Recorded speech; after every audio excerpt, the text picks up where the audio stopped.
Live from Fargo and serving you on TV, online, and on the go. This is Valley News Live at 5.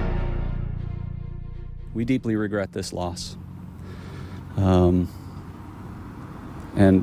certainly our hearts and thoughts are with those families. A death investigation is underway after 2 Air Force personnel in Grand Forks were found dead early this morning. Military brass are calling on the community for prayers given this tragedy. Valley News Team's Joshua Pagero joins us live from in front of the Grand Forks Air Force Base with more. Joshua?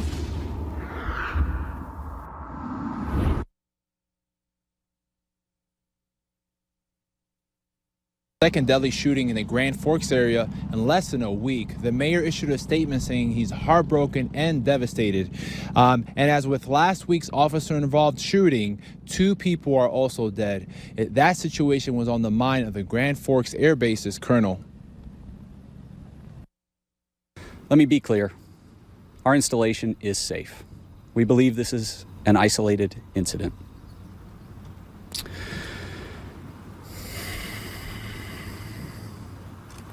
Our community has been through a lot. Members of the Grand Forks Air Force Base are currently mourning the loss of 2 people. A deadly shooting happened at 4:30 Monday morning in the dormitory involving active duty personnel from the 319 Reconnaissance Wing.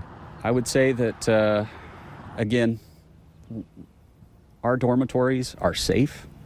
We shouldn't worry about the condition of the dormitories. Colonel Cameron Pringle could not say how a gun got inside the dormitory. In the last 7 months, there have been deadly shootings at 2 military bases, one in Texas, the other in Florida. Terrorism is suspected in both.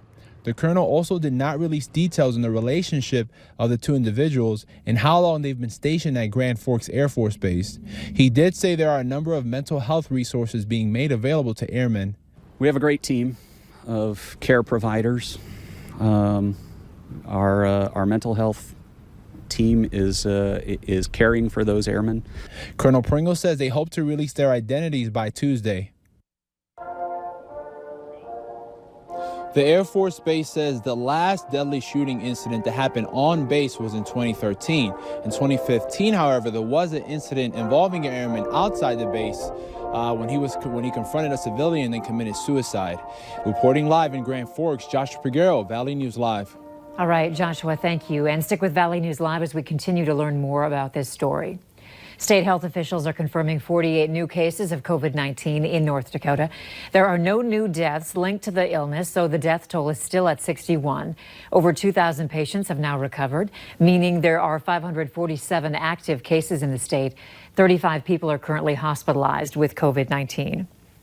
Meanwhile, in Minnesota, state health officials are reporting 361 new cases of COVID-19, along with 10 more deaths linked to the virus. The death toll in the state now sits at 1,050. There are now 5,767 active cases in the state, with 549 patients currently hospitalized. In case you hadn't noticed, it is a scorcher out there. We all need a backyard pool ASAP. Hutch is standing by with a look at your first alert forecast. Hey, Hutch. You know what? It's amazing. Around this area, we had frost advisories for Saturday morning. It is Monday, and we are smashing record highs. In Grand Forks now, you two have set a record high at 94 degrees. Fargo hit 96, and that's what we've seen so far. Both cities with records set back in 1933. Here's a look at current readings. 94 Grand Forks, 95 Fargo, down a degree from that record.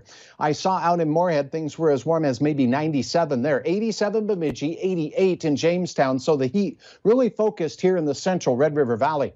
We started the day with spotty storms. Those are out of here. High and dry for now, but there are storms in your forecast by morning for some. But this evening looks hot. It looks quiet. Temperatures slipping down into the 60s overnight. The best chance of showers and thunderstorms, Andrea, returns by daybreak. And I'll have details on the timing and location of where we expect most of that activity. A few of you could see some hail from these storms. Hour-by-hour details in a minute. All right, thanks, Hutch. One man is now in jail after a high-speed chase ended with a car crashing through a home. Grand Forks County deputies responded to a reckless driving complaint on Sunday night. Deputies found the car and tried to stop it, but the driver took off heading south on I-29, reaching speeds of more than 100 miles an hour. The driver entered Grand Forks city limits before losing control and crashing into a house on East Prairie Wood Drive. That's where they arrested 26-year-old Dustin Meadows. He faces numerous charges, including reckless endangerment and reckless driving. A 32-year-old Fargo woman is now charged with murdering her boyfriend. Court documents state Taryn Stately stabbed her boyfriend, Keenan Poitra, in the groin early Saturday morning after an argument about other women. Poitra was later pronounced dead. According to the documents, when she was questioned, Stately changed her story several times and admitted getting into a fight with Poitra, grabbing a steak knife and holding it up toward Poitra. Stately said she didn't know that she hit him. Governor Doug Burgum, along with State Superintendent Kirsten Baszler, have suspended 4 members of the Oberon School Board pending the outcome of an audit that was requested after criminal charges were filed. Board members Carolyn Nelson, Corey Ployam, Jacob Hegland, and Karen Peterson were suspended Saturday from the Oberon School Board, and now the state auditor is being asked to audit the Oberon School District. The state BCI investigated and found alleged financial irregularities. All 4 school board members were charged last week with felony misapplication of entrusted property in Benson County District Court. Many in the valley are uneasy after chaos broke out in Fargo over the weekend. On Saturday, protesters peacefully marched through the Fargo-Moorhead Metro for George Floyd, but by nightfall, rioters had taken over the downtown. Valley News Team's Callie Hubbard asked people how they're moving forward. And it was like peaceful, and then it started off like it just kind of turned violent, and it's kind of devastating actually. A powerful protest by day turned into a violent riot by night in downtown Fargo. Still feel safe, but not as safe. It doesn't surprise me. Like, I understand all the frustration right now that's going on in the world. There's some pretty unfair acts that we've seen. Like, that was a really hard thing to watch and hear about and see all over social media. Several people messaging us saying they still feel uneasy. It's so close to home that you don't really I don't know, you don't expect it to happen. Or helping them learn about, historically racial inequalities and racial tensions and how different groups of people are treated. From the weight of Kobe Bryant, COVID-19, and now George Floyd, mental health therapist Julie Steiner says now is a good time to check in with your kids. Kids, when they're observing and listening and hearing adults talk about and seeing things in the media and seeing things happening around town, they may have a lot of different feelings and responses to that. What's going to be helpful is, first of all, reassuring them probably of their safety. Adding it's important to have an open conversation about what's going on so they don't feel like they're in this alone. In Fargo, Callie Hubbard, Valley News Live. If you think your son or daughter may need to talk to someone, we have more information on our VNL News app. Minnesota Governor Tim Walz says this is a moment of change. In the governor's news conference today, he said that there's a feeling of optimism returning. It's been 1 week since George Floyd's death set off protests and outcry over police brutality and inequality. Looks to me like there's a clear delineation between the folks who are rightfully pained and angered, wanting to see change and expressing it in lawful ways, and what we witnessed on several days earlier in the week, those that are bent on wanton destruction of the very communities that are most pained. I think as citizens, as residents of Minnesota, we can continue to maintain that. Earlier today, a crowd of peaceful protesters sat in solidarity at George Floyd's memorial. This comes after a week of peaceful protests, as well as riots, looting, and clashes with police across the country. A fundraiser for the family of a fallen Grand Forks police officer took place today. A coffee stand was set up off of South Washington Street.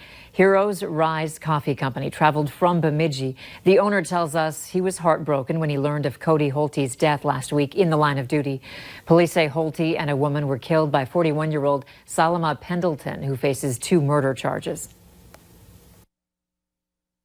our heart just goes out to them. I mean, it hits you right here every single time. You know, you get choked up. Everything that's happening all around the world right now. We're praying everywhere for peace for everybody. But, you know, the men and women, the blue, they're out there fighting that line. Even our people in red and the white. Jeffrey Van Grinsven tells us the goal was to raise $3,000, and they have surpassed that. Holte's funeral will be held tomorrow afternoon in Grand Forks, and we will be carrying it live on KVLY and also streaming it online. North Dakota Governor Doug Burgum has ordered flags across the state to fly at half-staff tomorrow in honor of Grand Forks police officer Cody Holte. Flags at all government agencies will fly at half-staff from sunrise to sunset to honor Holte. Another event is now being added to the long list of cancellations due to the pandemic. The 2020 Downtown Street Fair was called off this morning. Organizers said they tried to brainstorm alternatives to canceling the event, including moving it to a different date. Their decision was made to protect the health and safety of vendors, attendees, and volunteers. Still ahead on Valley News Live at 5, looking back at incidents where Black people were blamed for crimes they didn't commit. And believe it or not, it's been over 10 and a half months since we last saw 90-degree weather in Grand Forks and in Fargo, all the way back in mid-July of last year. Morning thunder showers to start today and a repeat for a few of us for tomorrow. Details next.